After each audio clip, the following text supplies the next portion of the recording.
my skin so gorgeous. We thank the life gorgeous. Thank the life gorgeous. I love the life gorgeous. Its torso is so tight. Ladies and gentlemen, welcome to Life Gorgeous. Wolves win, Wolves win. This is where I share my magical life in hopes of improving your life. We have our Timberwolves group chat fellas back. Let me introduce them. First, it's Phil Mackey, the owner, CEO, mastermind of the Score North Empire, including Purple Daily. If he sold it, the Empire, he would never have to work again. Yeah. But he's not selling. He likes podcasting. That's right. Yeah. We're waiting for a Minnesota championship before we strike it rich. Yeah. Next up, Scott Shapiro, powerful executive at Fox Sports Radio, Colin Cowherd's boss. If he sold his Ricky Rubio jersey, he would still have to work, but his life would be empty. Scott Shapiro. Yes. This is exciting. We're recording Sunday morning after the Wolves spanking of the Lakers in game 1. Let's not get carried away. Let's calm down. Who do we want to play next? The Warriors or the Rockets? Yeah, let's absolutely get carried away. Actually, this would be let's tear the NBA. The NBA wants Lakers, Warriors. Let's tear it down systematically right now. Let us start with the seniority here with Scott. What are your thoughts? Were you at the game, Scott? And what are your thoughts? I'll tell you, I still have PTSD from Luka hitting that shot over Rudy in game 2 of the Western Conference Finals last year. Yes. Phil was there, saw him at that game. I am not over that. That was a bucket list experience that ruined my night, that ruined the series. So in LA, in enemy territory, if I'm at that game, I am brash, I am loud, I am wearing a Kevin Garnett jersey, and frankly, wanted to see how the series went before exposing myself to that nonsense. Now, in retrospect, I could never have predicted last night. So instead, I had a watch party here in LA with a bunch of Wolves fans, and it was fantastic. I wouldn't trade that for anything. But now I feel a little bit more bravado, a little bit more confidence to walk into crypto.com. Interesting. I didn't go to the game. I don't like to be there stuck when the Lakers play well. It's back when Kobe played. I even went to some Showtime Laker games, and it was obnoxious back in the Forum, the fabulous Forum. Phil, you said, I predicted the Wolves in 6. You said Wolves in 6 or less. Yeah. Oh, I left room that you did not leave. Correct. For the record. And I look like a genius now, don't I? Because the or less is a great hedge that's now in play. Phil, what were you guys thinking? We'll start with Phil. What were you thinking in the first quarter? What were your thoughts? Well, I think I was reverting back to November and December when this lineup was trying to, you had these 2 new players via the trade. And how many games in the first 2.5 months of the season did they bang their head against the wall, fall down by 8 points or 15 points, and then the DiVincenzo off the bench, Naz Reid, Nikhil, 3 awesome bench players come in, and boom, they go on a run in the second half of the first quarter or the second quarter. So it kind of brought me back. But you know what? Because we had seen that script so many times, when they're down by 7 or 8 points, or were they down by 10 at one point? They were down by a lot, 8 points. 8 was the biggest lead. Yep. I kind of thought, I wasn't sure if it was a Mike Conley series, and there's a lot of nuance to X's and O's things that we can get to there if we want. But he comes out of the game, and then they start bringing in the 3 aforementioned bench players, and I think we had these discussions in the days leading up that the Wolves have so many lineup levers they can pull that, okay, if the starting 5 isn't working, or if this pairing isn't working, or if Rudy does get played off the floor, which was an absurd notion going in, there's so many other lineup combos the Wolves can go with to counterpunch. Yep. And I know the Lakers are going to deliver a counterpunch of some kind, but they only have 6 legitimate playable guys in the series, I think. Yeah. And one of them's Vando.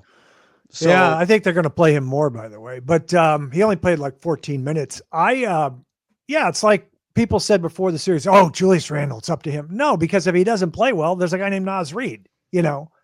It's if Ant or Rudy don't play well, then there's sometimes an issue, but you can go small without Rudy. So speaking of Naz, he struggled down the stretch of the regular season. He was red hot prior to that. And then last night, it was ridiculous. The block that Rudy had on LeBron, DiVincenzo pushes, throws to Naz in the corner, who's almost running off the court, fading away, high arc swish. That was, what did you think of Naz, Scott?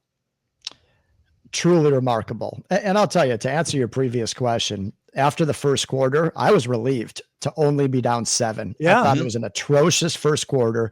Yeah. I thought it was setting the tone for the Lakers. Luka was getting every foul call. Lakers, meanwhile, didn't commit any fouls, and certainly through the second half of the second quarter, they did not commit any fouls. So at first, I was relieved to be down 7, and I had hope, even though we played so bad. But when that bench unit came in, we are so much deeper than them. And Naz came to perform. I'll tell you, the playoffs, typically your role players do not perform well on the road. They perform well at home. Yeah. And for us in a game 1 off of a shaky start with LeBron and Luka, for our role players to play that well, that is such a statement for what this team is and a great sign for the rest of this series. Phil, you tweeted this morning, I believe, or maybe it was last night, about the fouls. The Lakers didn't get a foul call until the second quarter. What a performance. We should take a moment to reflect on one of the great defensive performances in NBA history. To not commit a foul for like 70 minutes of real time until the 4-minute mark of the second quarter. Bravo, Lakers. Wait a second. Who was the lead ref last night? Do you remember his name? It wasn't. Is it Mark Davis or no? Somebody put out the last 2 times he's reffed the Wolves are plus 71, because one of them was the game 6 last year against Denver at home when we spanked them. Okay. So others were saying, oh no, this is a Adam Silver guy, so I didn't think the refereeing, it didn't bother me too much. It didn't bother me I didn't notice it as much, maybe because they didn't blow the whistle. They let him play for sure. It was definitely, it was physical. Mm-hmm. But I'll tell you, it's another good sign for us, Craig, because fouls, it was 21-10 in the end. So they had, the Wolves had twice as many fouls as the Lakers, 21-10, but points in the paint, 44-32 for the Wolves. So we had 44 points in the paint. They only commit 10 fouls. My takeaway is that the lane is there for the taking.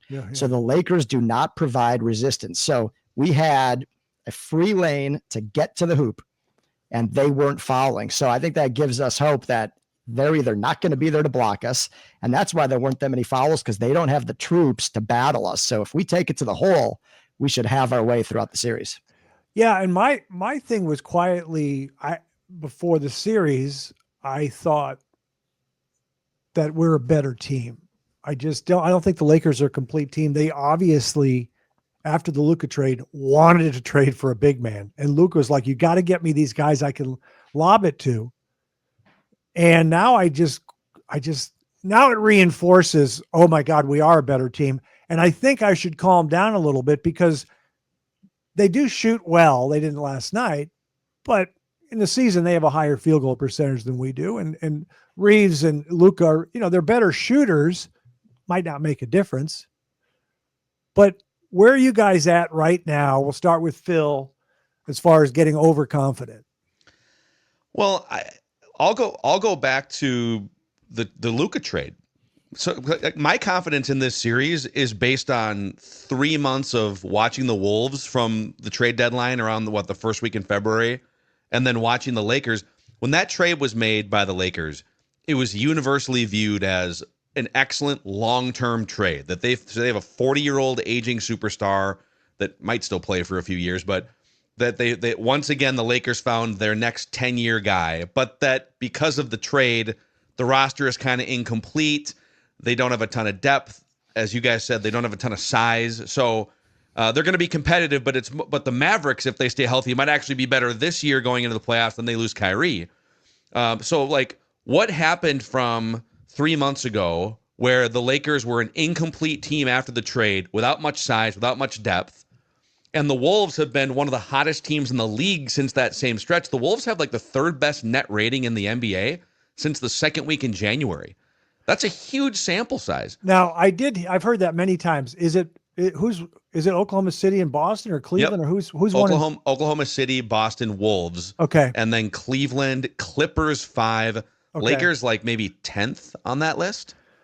Yeah, and I just want to say some of my emotions going into the game yesterday. I had watched the Clipper Nuggets game, and the Clippers were taking it to them, and then the Nuggets just started going crazy with the crowd playing harder and just going really balls out, and there were lucky plays. There were, Clippers would play really good D, but they wouldn't get the rebound, and then the Nuggets kept it alive. And I was like, in some ways, I thought the Nuggets stole the game. And I'm like, I don't want to play really well. And then all of a sudden, Luka hits a half court shot, like he did at the end of the third quarter. Yeah. So I'm going to stay low key. I mean, Phil, what are you saying now? 5 or 6 games, or what are you saying? I mean, if before the game I was saying 6 or fewer, yes. You tell me. You can't say 3. You cannot say 3. But go back a year ago, the Suns were the worst possible matchup. Look what happened in the regular season. And then you watch that first game against the Suns, and it was, whoa. The Wolves, when they choose to, which they do in the playoffs, bring a different level of energy, defense, ball movement, especially when the reserves come in. And you kind of knew, like, after the first game, whoa, you give Chris Finch and company a week to scout. Yeah, you give this team a reason to play their asses off for 2.5 hours, and the Suns have a problem. The Wolves are deeper. The Wolves are fresher, maybe hungrier. I have the same feeling. I'm not saying it's a sweep, but I think a sweep is in play after watching that game last night. If you get game 2, and the Lakers are going to throw a haymaker at you in game 2. Absolutely. But the Wolves, like, back to the at the rim stuff, the Wolves missed 13 shots at the rim last night. People are going to say, well, they hit 50% of their threes. Right. Good luck when that doesn't go down. Okay. But they didn't get to the free throw line until almost halftime. They missed 13 shots at the rim. Are you going to get 7 turnovers from Julius Randle every single game? Ant was kind of inefficient at times. I hope not. Yeah. So, I mean, I think a sweep is in play. Is that crazy? Scott, call voice of reason, Scott Shapiro. What can we dream sweep, or is that just obnoxious? Phil, what medication are you on? I would love to have some of that. You are crazy. And first off, knock on wood as you say that, we are Timberwolves fans. Okay. This is year 38. I'm sorry, year 36. We have never in franchise history won a playoff series in back-to-back years. We've won 1 game of this series, 1. Now, momentum is on our side, but slow down. The narrative changes so quickly. So, of course, going back to last year, everyone picks the Nuggets. Okay, we beat them 2-0 in Denver. Then all of a sudden, the narrative shifts, and it shifts very quickly. Then they win 3 in a row. Now the Nuggets are going to be a mini dynasty. They're going to win the title again. And then, of course, we go in, we win game 6, we come back in game 7, and now all of a sudden we have Michael Jordan. We're going to win the finals. We're going to beat the Celtics in the finals, etc. The narrative changes so quickly. This is 1 game. All right, 1 game. Let's let it play out. They have LeBron James. They have Luka Doncic. Let's let it play out. It's not going to be a sweep. Let's hope to win this series, but until that happens, this is Hollywood here. Let's let it play out. You do sound more scarred than I do, or maybe Phil with the Timberwolves. I kind of let those other teams go. I'm present with this team. The thing that throws me off is this is what I was thinking might happen. I really kind of believe in this team. I will say Luka can score it's pretty easy for him to score. And I'm wondering, he only had 1 assist. Is it that strategy with Jokic? Don't let him get all those assists. So don't let Luka get all those assists and let him score, and the other players aren't going to be hot. Is that what you think, Phil? The playmaker stuff is what killed the Wolves in that Western Conference Finals. the highlight reels that you see are the Rudy Gobert with his hand up, Right. and the and Luka making shots and then chirping the Craig Kilborns in the front row, as he's running by. But it was, if you really remember those games and think back to like the biggest frustrations that racked up in those games, it was the lobs. It was Lively and Gafford in the dunker spot. Like why are these guys just getting point blank wide open looks? It's because Luka draws guys in. Those guys, but people thought the Lakers are going to play 5-out small ball, and the Wolves are going to have a really hard time with that because the narrative is Rudy with that Clippers series when he was in Utah and the Maverick series that he gets played off the court when teams go small. The culprits defensively in those series were actually the Joe Ingles and the Donovan Mitchells. That they had terrible perimeter defenders on the wings and at the guard positions. We're not allowed to bash Joe Ingles on this podcast. Hey, listen, he did a great job on the scout team playing Luka in practice, clearly. But I think, and we dug this up on one of the Flagrant Howls episodes this week, just some narrative busting, that Rudy Gobert last year was in the 87th percentile among isolation defenders. NBA.com tracks that stuff. This year, he was like kind of league average, but then the back injury happens. He comes back. He's looked like a different player. So he's actually great in isolation, but you see the posterizations and these highlight reels that make him look like a clown. So that's another thing. The Lakers are going to go small and the Wolves have no counterpunch. Well, A, Rudy's actually pretty good against those lineups, but B, if he's not, okay, cool. He can sit and then Nikhil can come in or Naz Reid, and the Wolves can counter with a smaller lineup if they need to. Yeah, Rudy got 3 fouls, I believe, right, in the first half. Rudy got 3 fouls. He only played 24 minutes. So as Finchie prepared his team very, very well, what does JJ Redick do? And some people say he's going to play Vando more because Vando seems to be effective. I also think I always get concerned that the desperate team gets physical and dirty. Scott, what do you think is going to happen in game 2? Let me say this first with JJ Redick. By the way, real name, Jonathan Clay Redick. Fun fact. But JJ Redick is a rookie head coach. Yeah, yesterday he showed it. Finchie exposed him. No. Yeah. Thank you. First ever playoff game. First ever playoff halftime. Okay. The masterminds in the playoffs adjust at halftime. They drop new things. What happened in game 1? Rookie playoff head coach gives up an 11-0 run within 2 minutes of the third quarter. Don't let that be lost. Yeah. Wow. Were you guys taking shots at your watch party in the third quarter? What were you doing? Honestly, my hands hurt from all the hand. Yeah. So many high fives. I was skipping like I've never skipped before. I honestly had the time of my life in that third quarter. Which one was the second quarter was the 38-20, right? Yes. Where do the second and third quarters of that game rank among the greatest quarters in Wolves playoff history? It's not the longest list. Right. It's a great question. Game 7 last year. Nuggets. That's the George Washington on the Mount Rushmore. Yeah. Why do you think? Because I always think we're kind of a weird offensive team. Everyone last year said, our offense is a little clunky and everything. Why do you think we're such a streaky team where we can just go on a run? I know we play great D. I mean, I think it's because we have these guys that are a little inconsistent as shooters, and then they get red hot. Like, obviously, Jaden and Naz were red hot. But why do you think we can go on these 52-point quarter like we did it recently? I mean, I'll give you an answer. I want to get Phil's take too. So last night, a big story of the game, and you touched on it earlier with Luka. It's our assists. Okay.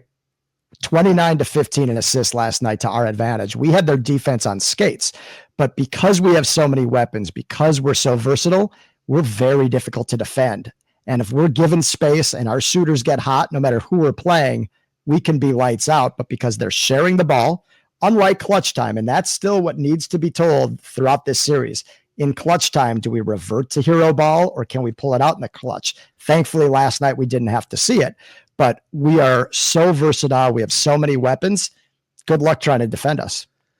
Yeah, I think in terms of the streakiness, I think some of it's just it's the variance of being a team that shoots a lot of three-pointers. The only other team in the Western Conference that shoots more three-pointers on a per-possession basis is the Warriors. League wide, it's Celtics, Gap, and then it's Warriors, Cavs, Wolves, and then there's a couple other Eastern Conference teams in there. And so and sometimes, like last night, they ramp it up even more. Instead of shooting 40 in a game, they're launching as much as they can. You're gonna go on. This is one of my beefs when they build the 20-point lead against the Bucks, for instance, a week ago, and even last night. I'm yelling at the TV. Okay, you've been hot from 3-point range. You've built the 20-point lead. Now maybe start getting to the free throw line. Get to the basket and take some lower variant shots. So sometimes just shooting a lot of threes equals streakiness. But they also go on these weird turnover streaks where they just, like the first 5 minutes of the game, 2 different times they're sailing passes. And I like the idea of these skip passes, but it's so weird. It's like, was that just nerves or what? Yeah, and it was Ant and Julius, right? Yeah. Well, the good but news they'll just go on these runs where they're just turning the ball over. The good news is, I always say with turnovers, like when we talk about percentages with 3-point, you want 37% or above on 3-point. You want 12 or less turnovers. We had 10, and 7 of those were Julius Randle. Yeah. What did you think of his game? I liked it. I liked the offensive rebound putback. I liked his game. Because I don't always expect too much. I'll tell you what he did: 4 of 6 on threes. I mean, come on. That was huge. Yeah, the turnovers. And that likely won't continue. No. Yeah. No, it won't. No. And Jaden, yeah. So I don't know, but not didn't play well, and he'll probably hit some threes coming up. Yeah, I think with Julius, we need him to be a bully inside. Like when he went in, he's elbowing his way. I mean, it's nice when he can elbow somebody in the face. That's a nice advantage right there. But in all honesty, they are not a tough team. We're longer, we're more physical. And if he can exert his will, that gives us a huge advantage. So I want to get your guys' reaction. I liked Ant's floor game. He was, as people pointed out, first half, he was slow because he was trying to read the defense, didn't think quickly enough. But he had the 9 assists and he moved the ball. And I also thought, tell me if you noticed this, that they did attack Luka to some extent because Ant was guarding him a lot. They'd do a little pick and then he'd switch on to Ant. What did you think of Ant's game? Phil Mackey, CEO, mastermind of the Score North Empire. That's right. Yeah. Don't you forget it. I think a couple things. The 2 themes that have now come out throughout the week of what the coaches were telling Ant. One of them was, and this came from Chris Finch, aim for if you're going to aim for anything like a statistical profile, aim for a triple-double more than the 40 points, maybe 2 assists. And there were some times early where, the wheels weren't turning quite as fast as they need to. But at the end of the game, you look back, he made a ton of correct decisions. He found open teammates on a regular basis. And he flirted. In fact, if he doesn't go out with the cramping, he played 35 minutes. He was probably going to play another 3 to 5 minutes in that game. He needed, 1 more assist and 2 more rebounds. Yep. He was probably tracking for a triple-double. But the other thing that Mark Jones mentioned on the broadcast, the ESPN or the ABC telecast, he said one of the assistant coaches for the Wolves all throughout the week showed Anthony Edwards 1991 NBA Finals tape of Michael Jordan trying to break through and win his first championship against the Dynasty Showtime Lakers and Magic Johnson. And the film clips were basically Michael Jordan going through Magic Johnson and attacking him and going right at him. And the message to Ant was, LeBron, Luka Doncic, the only way to get by these guys, both literally and sort of metaphorically, is to take it from them and go through them. So I love that they're showing him this stuff. I think and his demeanor throughout the week and his interviews in practice too was very humble, very quiet, just saying the right things about but then when he's on the court, and KG talked about this on his podcast too. He doesn't fear these guys. He's openly taunting Luka Doncic after big shots. So not the most efficient offensive night, but I thought largely he brought everything he needed to in game 1. Totally agree. Scott, did you see them hunting Luka a little bit? Honestly, yes, more so than last year. They need to keep it going. They need to hunt Luka. They need to hunt Austin Reeves. They need to hunt LeBron. I'm telling you, all three of them cannot guard any one of our players. Now, it would be nice if we could draw some fouls on them as well, but we can beat any of them off the dribble. The Austin Reeves thing is sometimes as I'm watching a game, I'm not always noticing, and I'm sorry, even I'm an offensive savant. I don't always see. Defensive stance throws me off. But one comment was from Johnny Athletic was that, Luka was okay-ish was his exact word on defense, but Austin Reeves was a liability. Yeah. And he's supposed to be a good defender. You know how Dante is supposed to be a good defender? So is Austin Reeves. So that's something that we can attack as we win game 2 by 25. Wow. Is my prediction. No, I'm Yeah. just kidding. Well, the thing about Austin Reeves, all right, this is the playoffs, and you have a week to scout these guys. It's a totally different situation than passing through a town on a Tuesday in February. And to start the game last night, I was just like making notes on matchups and stuff. So the Wolves started because Reeves didn't get going offensively either. They had Anthony Edwards on Reeves to start the game. At times, Jaden McDaniels was on him. So he's going to have a hard time if Anthony Edwards and Jaden McDaniels are on him for 50 or 60% of the game. I don't think he's scoring 37. So it's going to be. We talk about making it work for Luka, and I don't know that there's a big hero LeBron game coming in the way that there was 10 years ago when he's in his prime, taking that Cleveland team from 3-1 down. Famous last words. He's probably going to drop 40, 12, and 10 now in game 2 now that I said that. But yeah, like the Austin Reeves thing, a lot of Lakers fans were saying the Lakers had the 3 best players in the series going in, with Reeves above Anthony Edwards, which is ridiculous. I think you could make a case that they, out of respect to LeBron, have the 2 best players. But even that, like if you're getting a full version of Ant and the 40-year-old version of LeBron, objectively, not career and legacy, who's the better player right now in these playoffs? Like it's probably Anthony Edwards, and the Wolves probably have 7 of the 10 best players in the series in any order once you get past like the top 4 guys. I want to be respectful, but I think LeBron's looking kind of old, at least after game 1. Scott, I just thought, because I've seen him play really well this year. And he will. Trust me, he's going to be dominant at times in this series. Yesterday, offensively, I think he was trying to get everyone else involved. That's why he hadn't scored until really the second quarter. He will impose his will on this series. Yes, game 1, he looked old. He looked slow. He had a couple nice blocks to his credit. He will come back. Like he's too good of a player. He's not good defensively anymore. So we should exploit that. He will have games as long as he takes it to the hole. As long as he's taking deep fadeaways, taking threes, let him have those all game. He's not going to make them. But fun fact here, very underreported. Bronny James, in his first ever playoff game, Bronny James, rookie season, had a plus-minus of 23 points, better than his father yesterday. Wow. Now that says a lot more about LeBron. LeBron was a minus 22.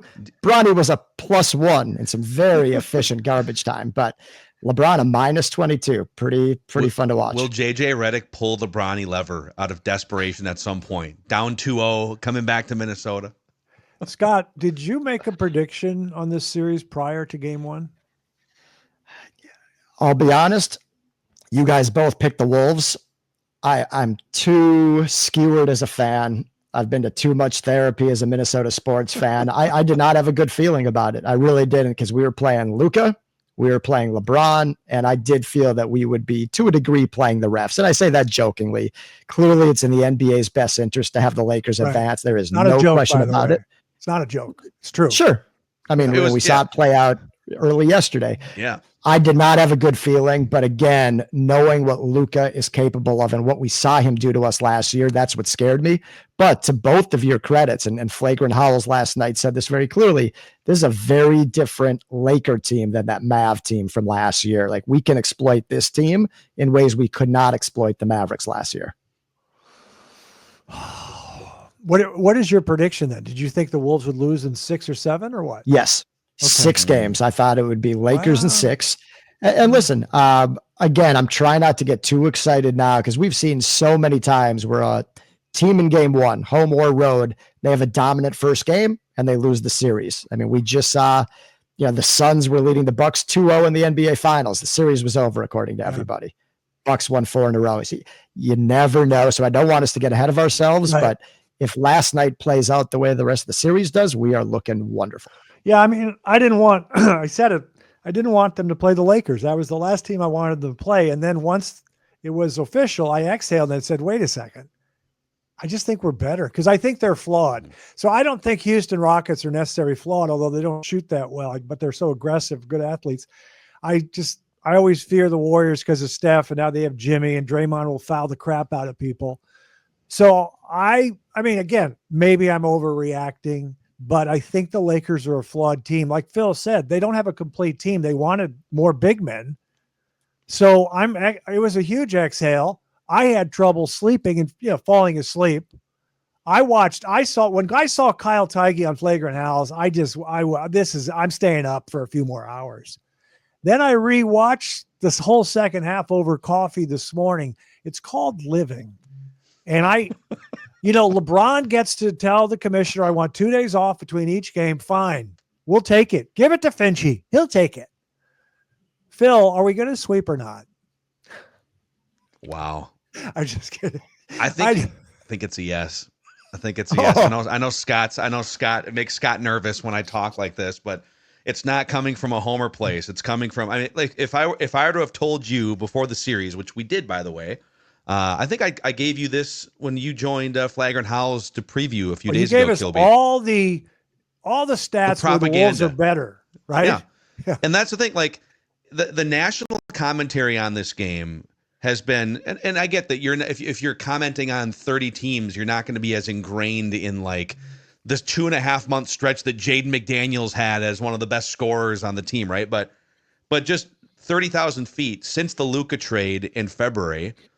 Okay, here's your new guy, and here's your new reality. And the Wolves had some injuries at that time, so they weren't fully formed yet either. But 3 month sample, February through the end of the regular season. The Timberwolves versus the Lakers. Wolves, better net rating, offensive net rating, defensive net rating, better turnover ratio, better overall point differential, better offensive rebounding, better half-court offense efficiency, better defensive half-court efficiency, transition offense, Wolves, transition defense, Wolves, three-point defense, Wolves. So when you stack it up, take away Lakers, take away LeBron and Luka, and just stack up the performance of the teams, there was, and by the way, a Wolves team that was still mostly the same team that went to the Western Conference Finals a year ago. The early dismissal talk and the fact that the Lakers were going to walk all over the Timberwolves has always just been a wild piece of analysis the entire week to me. Did you guys see the Skip Bayless tweet in the first quarter yesterday? Yeah, it's a wrap. It's over. Wolves, they're not. No chance. The Wolves don't have what it takes to compete with this team, or something ridiculous. Yeah. Oh my gosh. So, a little fun here. Top 3. We should do this every game. Top 3 Dante moments yesterday. We know what the first one is, but the second and third one. Finding the hard cam after the 3 he hit.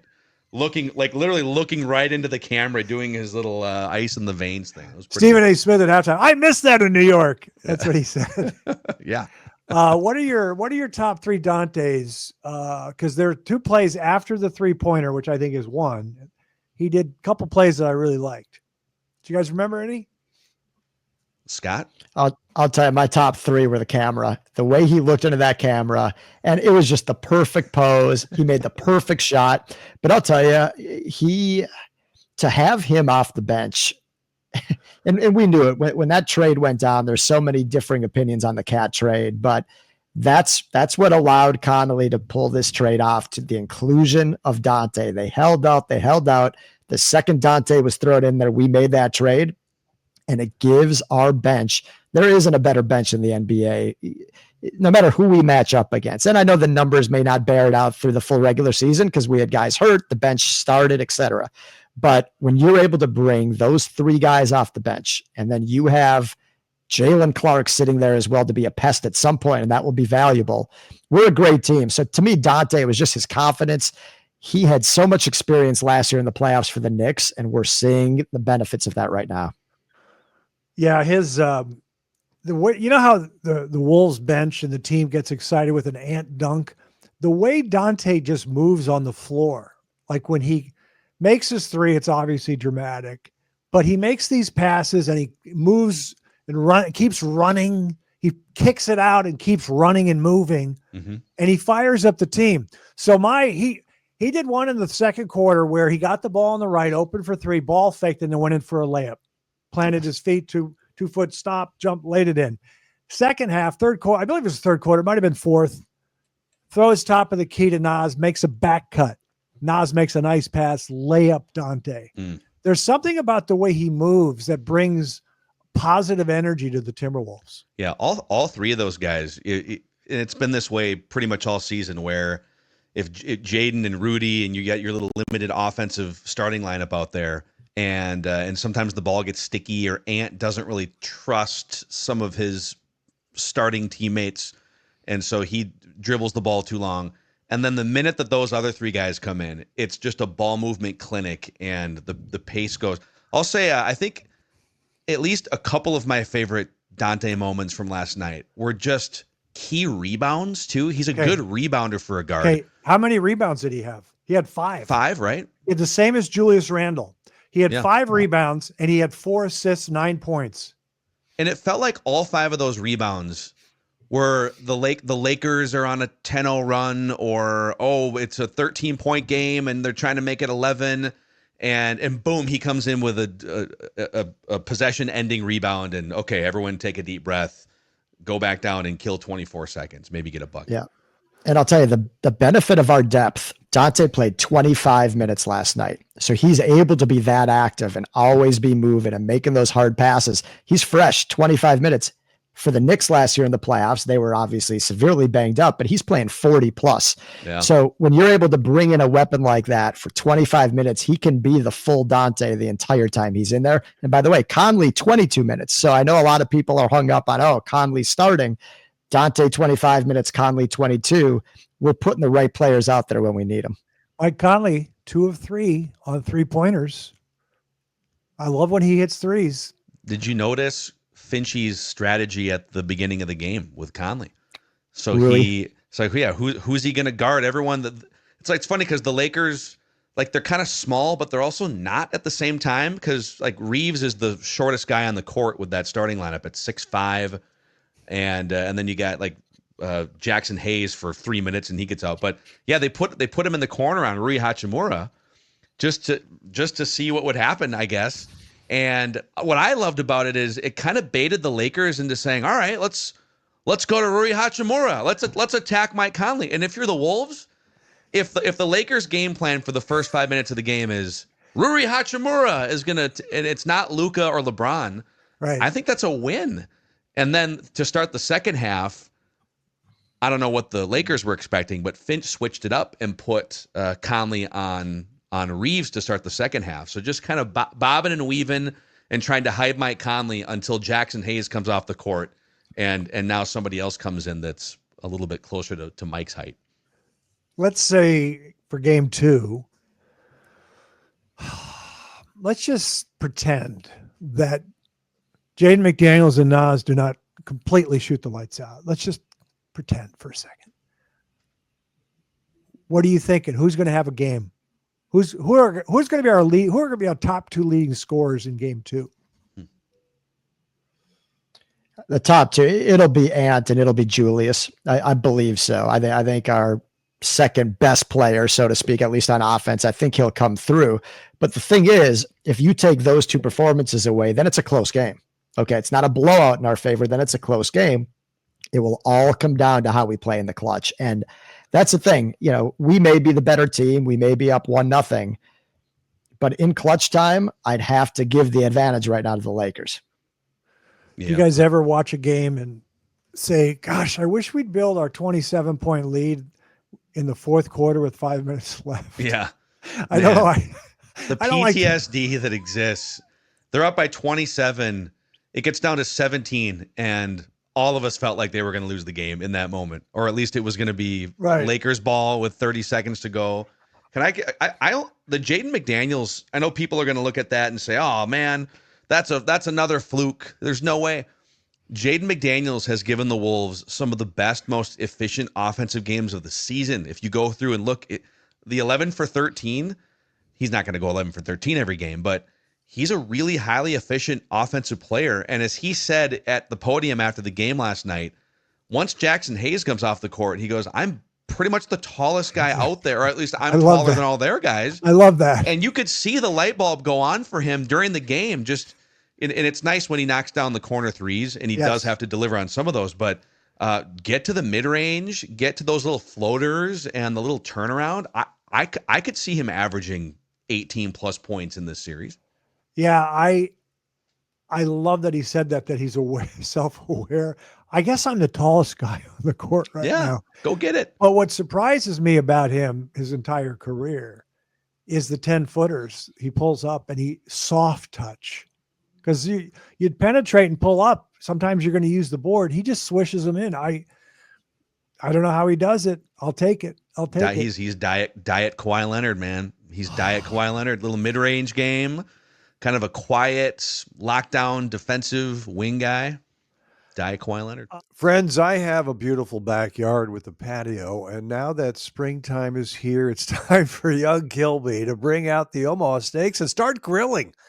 Have an outdoor speaker, play a little bossa nova, and cook up a fantastic meal. It's called living.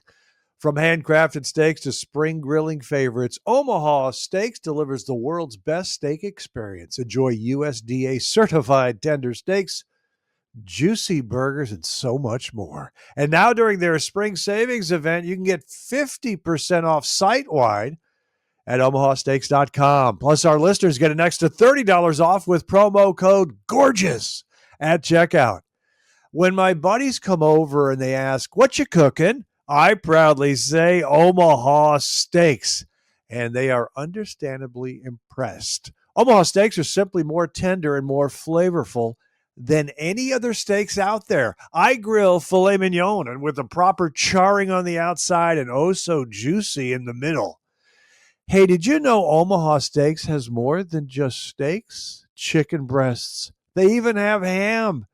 And of course, their legendary burgers.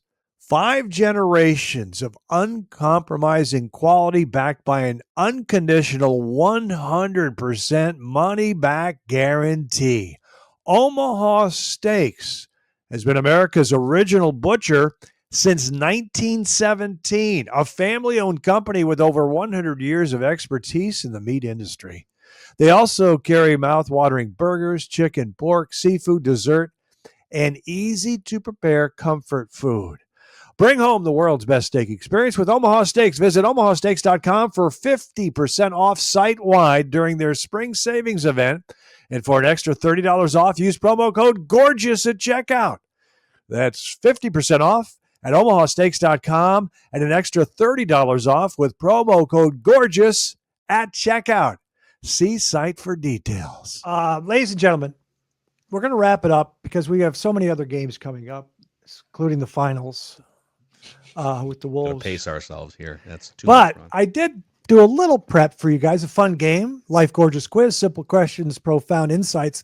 I used to play this game with my friends where I'd have the basketball encyclopedia and I'd say JoJo White, and we'd have to guess his, because I'm obsessed with field goal percentage. I'm a perfectionist, and you'd have to guess the field goal percentage for career. And you have to realize with some guys it goes down because they hang on for 2 more years and their shooting goes down. I don't know if I need to do this, and this is where Scott Shapiro, you both are numbers guys. I don't have to do you can't go over, right? There's no reason to say you can't go over, or do you want it to be It's like closest to the pin kind of a thing? Yeah, just closest to the pin. Is that okay? I think, So- yeah. Okay, so yeah, obviously you're doing the decimals here. We're doing, 42.4. Okay, here we go. Career field goal percentage, Wally Zerbiak. Okay, now he's a shooter. Phil? Wally Zerbiak, man. So he's Whoever goes first, the other guy has he can just highly efficient because he was an above average 3-point shooter with a nice little mid-range game. Yeah. He could back you down in the post. But then he had a couple weird years at the end where he wasn't he in Boston for a minute. In Cleveland. I think he might have been in Cleveland. Boston. Yeah. How much did those? I'm gonna say 47.5%. Okay. I'm going to go 46.2%. So it's higher than I thought it would be. Phil wins 48.5. Wow. Isn't that amazing? Wow. Wally Wally Szczerbiak. World. Yeah. Next guy, I loved him because he shot well. He's a guard, and he actually shot like, I want to say 47 when he was with the Wolves. But what's his career field goal percentage? Sam Cassell. Oh man. Sam Cassell, that little lethal 16-footer. Yeah. So he didn't shoot a whole lot of threes, and that He likely would have didn't have a taken. good 3-point percentage. Yeah, it was a Right. little out of his range. Yeah. Yep. So he had a nice move where he would get the ball into the lane and get a nice driving layup. So I think that's going to boost his percentages. If he was 47 as a Wolf, I'm going to say again, my answer is going to be locked. So basically, Sam Cassell is Wally Szczerbiak as a career 46.2% I love how shooter. Scott, we're going to do 10 of these, and Scott's going to guess 46.2, which might be a great strategy. I'm going to go. I think early in his career, he like with the Rockets, he was probably a little less efficient. I'm going to go 44.8. 44.8. Oh, let's see who's closer. I think it's Phil because I was going over. So, what did you say, Scott? Well, obviously 46.2, which I'm sure is the answer. It's 45.4. And I said, what did I say? 44.8. So I'm 0.6 away, and Scott is 0.8 away. So wow, cleaning up this game right now. This is like the Wolves in the second quarter right now. I am the Wolves, and Scott is the Lakers right now. We'll see if he can bounce back in the series. I've got a bunch of them because this is my favorite game. Okay, ready? Kobe Bryant career, the Black Mamba, Kobe Bryant.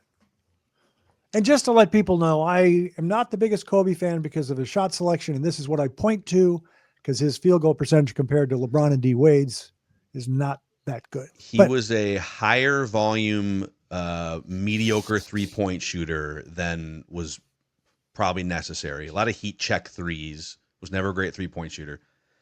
And then he had a couple years at the end, like post Achilles tear, where he was making $25 million a year just to be the head of the marketing strategy. But I think he shot like 37% his last year, but then had the crazy 60-point game. I'm gonna go. Oh man, 81.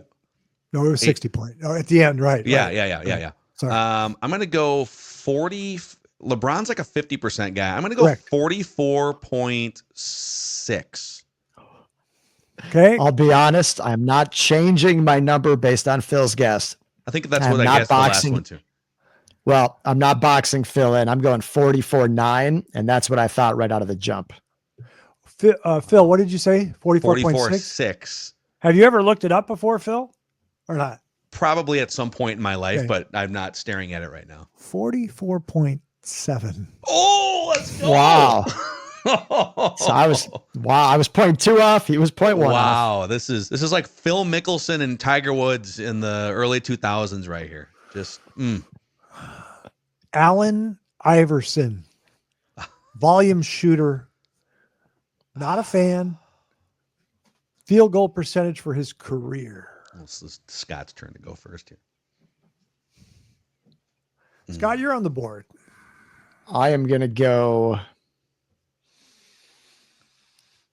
I'm going 45 flat. Oh man, it's funny because he seems much less efficient than Kobe, but I bet they're closer than. I'm gonna go lower. I'm gonna go. I think he's less than Kobe. I'm gonna go 42.8. Okay. I remember it's actually a little higher than I thought because I remember when he was up for MVP and I guess he won it. Yeah, regular season MVP. And Dr. J, who played for the Sixers, said, I can't get excited about a 41% shooter. It's 42.5. And Phil this is is- Phil. We found wow. Phil's Coach wheelhouse. This cooking is right his now. game. Wow. This Phil is great. dominating. Do you I'll guys tell ya. remember when the Wolves were trying to find a running mate for KG after the Cassell? This is like, okay, the Cassell Spreewell thing is no longer. And they almost made a move for Allen Iverson. And then he went to the Pistons, right? And played with Chris Webber. First he was Or the traded to Denver. Denver. Nuggets. Yeah. Yeah. I'll tell you the reason for my guess there, the reason I guessed over the Kobe number, because I thought you were trying to make a point, Craig, because of your hatred for Kobe. I thought you were trying to show that, hey, Oh. even AI, who took a lot of bad shots, is better field goal percentage than Right. Kobe. I was wrong, but I was playing into Right. that You narrative. thought the I whole did- game was leading to this big, this I- agenda-driven reveal here. Yeah. I did after Sam Cassell, who has a higher field goal percentage than Kobe. I went to Kobe just for that, but that's here. This is really fun. Now, I've known this one for years, but I'm going to give you two guys and they're separated by a 10th. Larry Bird, Michael Jordan, field goal percentage career. Michael Jordan. Oh man, he also had a couple derailing years at the end there that are going to affect this. I'm going to say I think it's below 50, but there were years where he was. I'll say 40. 48.5. Michael Jordan. 48.5. What are you shaking your head for, Scott? Because my guess was going to be 48-7. So we are. You guys stick to it. Yep. You're going to stick to that? May as well. It's your first victory today, Scott. Wow. MJ, 49.7. Wow. So it was over 50, and then the Wizards kind of derailed it, right? So he's 49.7. What do you think Larry Legend was? So they're like 49. Yeah. They're 49.6. Okay. The other way. Amazing. Are you guys watching that Celtics docuseries? I have not on Max? yet, but I want to know if the Bill Walton quote is in there. If you didn't play for the Celtics, you didn't really play in the NBA. I'll tell you, the reason why I'm not watching it, and again, I'm a tortured Minnesota sports fan. I have such a complex with my hatred for Boston sports because they ended up with Kevin Garnett in his first year, winning it all. We cut a guy named David Ortiz. Where does he go and win multiple World Series? Oh, to Boston. Randy Moss. Yes, it was via the Raiders to the Patriots. He did not win a Super Bowl there, unlike Garnett and Ortiz, but they went 18-0. They almost had that Super Bowl win, except for Tyree's helmet. But Boston has won so much in the 2000s. We have not won anything. They've gotten 3 of our biggest stars. I hate them. I cannot watch anything celebrating that city and their sports. Okay, Protesting. That means no, he has not watched it. It's a no. Thank you. Stefan Diggs now, by the way, a Patriot. So he's gonna, There you go. When they win the Super Bowl again. I've always enjoyed this. I do believe that the percentages were just higher, like back in the 80s, the field goal percentages. Like maybe the defense wasn't as intense. I don't know. But not as many threes, not as many just that's dumb right. heaves. Yeah, I think they didn't that's it. shoot as many threes, even though the threes came into existence in I think the late 70s. I can't remember. 79, I believe. Which one? What I year? think it was 79 after the ABA. I think that's when it came in. Kevin McHale's career field goal percentage. And this warms my heart. Yep. Mm. I'm going to go 49-4. I don't have a great read on this one. I'm gonna go. Yeah, it should be. He's an offensively talented big, so it should be higher. But I'm gonna say 45-2. 45-2. A little inefficient. This is very odd. Did you guys ever hear what Barkley's was before or not? Mm-mm. Barkley's is over 50. Kevin McHale, he's 55.4%. Wow, that's Yeah. crazy. Yeah. He didn't miss. And he was he's the only guy to shoot like over 90% from the line and 60% from the floor in a season. Like, yeah, these guys shot field. I mean, they really had high field goal percentage. George Gervin had high field goal percentage. It was a little different back then. This is a different question. I'm going to name 3 centers. I want you to tell me who has the highest career field goal percentage. Anthony Davis, Joel Embiid, Karl Anthony Towns. Oh, wow. Towns was awesome yesterday after a slow start offensively. Can I say something? I'm going to say something. I know we're not going to talk about Cat. The times that I've watched, and I watched yesterday, he had 1 shot in the first quarter. And I know Jalen Brunson is a stud, but I've said this all year. My friend was at the Garden yesterday. He said that other fans were saying, feed Cat. He doesn't get the ball enough. Yeah. And it just and then when he hits 3 in a row, he doesn't get the ball. And then he forces a bomb 3 late in the game because he just hit a 3, but he didn't get the ball for like 5 possessions. Anywho. Just think about how much more confident you guys would be, though, if the Wolves had Cat right now instead of Dante by the and way, Julius. No, Scott, I asked, you got to hear the question I asked Phil, and he didn't answer it correctly, but I said, Phil, you always like to say, would you do that trade again? Because, you know, we got these 2 guys. I said, what about the Knicks? Would they do the trade again? Absolutely. The Knicks love having Karl Anthony Towns. They do, but would they? They don't. I think they've already exhausted the Julius era too on their end. So it's that's like what they happened. feel like Yeah. Both teams felt like, all right, well, like Wolves fans would argue there was unfinished business with Cat because you went to the Western Conference Finals. But I'm going to say Cat, by the way, to the answer. Do we both have to guess different guys? I'm going to guess. I just want to hear what you think. You just what'd you say? So the Cat hater says Cat. I'm going with Embiid here. Okay. Embiid is 3rd. He's last. Whew. I'm surprised at Anthony Davis, but Cat is 52.4. He's 1. AD 52.2. Wow. Wow. Yeah. Well, AD better. Cat's a better 3-point shooter, but AD is much more dominant inside. Low post. Oh, he is strong, and he's one of my favorite players. Yeah. This is a throwaway. How many steals did Cat have yesterday? Because they interviewed him on the court side. They go, we're going to talk about your defense. You had 2 blocks and 4 steals. Yeah. The guy said 5 steals, but I looked it up. He had 4 steals. But they went on that run because I thought Detroit was outplaying them. I don't know if you watched any of the game. The whole game. Yeah. Yeah. And I mean, I still think Detroit could. There's something off with the Knicks. I think it's their bench. There's something. Now, my friend was there and he said their offense is there's not enough ball movement. It's a lot of Jalen Brunson searching for his shot. Yeah. So I just don't see them. They don't use Cat. I mean, Cat does not shoot a lot of threes for that team. Yeah. But he dominates down low, he grabs rebounds. Their defense is a sieve. And if not for, I don't know if it was just like the inexperience, being able to handle a lead in the 4th quarter at Madison Square Garden, the energy and everything. That was a 21-0 run. It was very much like that Bucks-Wolves situation from the end of the regular season. I don't know if I like the Pistons. I don't know if the Knicks are going to win. There's something incomplete for me with the Knicks.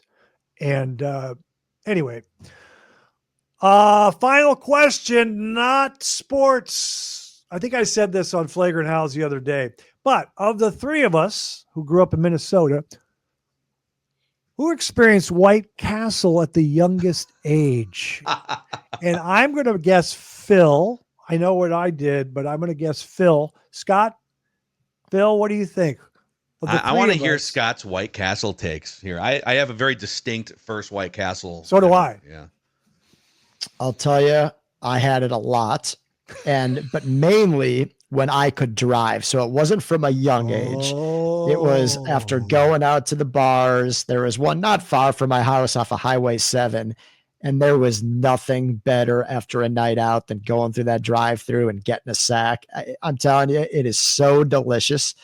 But it was probably when I was 16, 17, 18. That was my peak White Castle day. So if it's the youngest, I don't think it would be me. Yeah. So who do you think it is between the 2 of us? Do you know the exact age? I literally know the exact age I was when I had my first White Castle. I know. Well, don't bait the jury here. I'm going with a young Craig Kilborn. Okay.